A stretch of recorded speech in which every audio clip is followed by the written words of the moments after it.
Today, we shall reflect on the life of St Philip Neri. St Philip Neri was born in Florence to a lawyer named Francisco and his wife Lucrezia on the 21st of July 1515. Giving up his commercial activities at the age of 26, he went to Rome to seek his own sanctification and that of his own fellow men. His accomplishment of this twin objective was impressive. He led a disciplined life of prayer and penance and studied philosophy and theology. He frequently visited the 7 churches, a 12-mile pilgrimage which he would perform on foot after sundown, often spending entire nights in the catacomb of St. Sebastian. His inexhaustible, affectionate interest in his fellow men drove him to pay charitable visits to the sick in the hospital, and with his gentle, winning personality and cheerful spirit to draw the worldly and irreligious into conversion on the street, in the stores, or in workrooms. In 1548, he founded a confraternity to care for poor pilgrims, and he then started the monthly adoration of the Blessed Sacrament. As a result of this remarkable lay apostolate, his confessor, Father Persiano Rosa, urged that Philip could serve the church even better as a priest. Ordained priest on the 23rd of May 1551, he was appointed to the Church of Saint Girolamo della Carita, where he went on to become an outstanding confessor and counselor.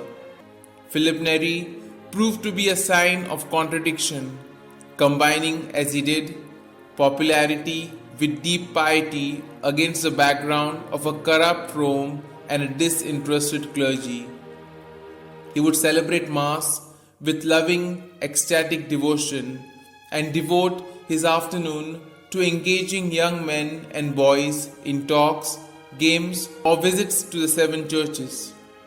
He tried above all to cultivate cheerfulness, deep fervor, humility, mortification of the will rather than of the body, and frequent confession. This more as means for spiritual instruction than because of mortal sins. His confessional was thus frequented by cardinals, clerics, and beggars alike, and among those who consulted him were the saints of great renown like Ignatius of Loyola and Charles Borromeo. Philip could bring home to the minds of people spiritual truths in the most unusual but efficacious ways.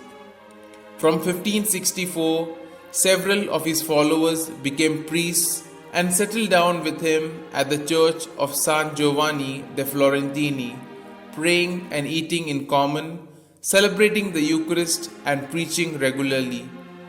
This sowed the seed of what was to be known as the oratory, whose distinctive feature was the regular afternoon session of informal talks concerning spiritual life, scripture, church history, and lives of the saints, interspersed with prayers and hymns in the vernacular, often with musical settings by greats like Palestrina. Formal approval for this society, whose members took no vows, came from Pope Gregory XIII in 1575.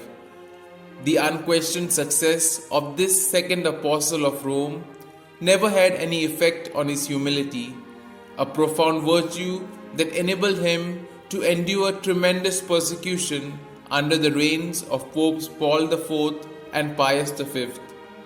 One of the most outstanding mystics during the Counter-Reformation, Philip passed away on the feast of Corpus Christi, that is, the 26th of May 1595, and was canonized by Pope Gregory XV on 12th of May 1622.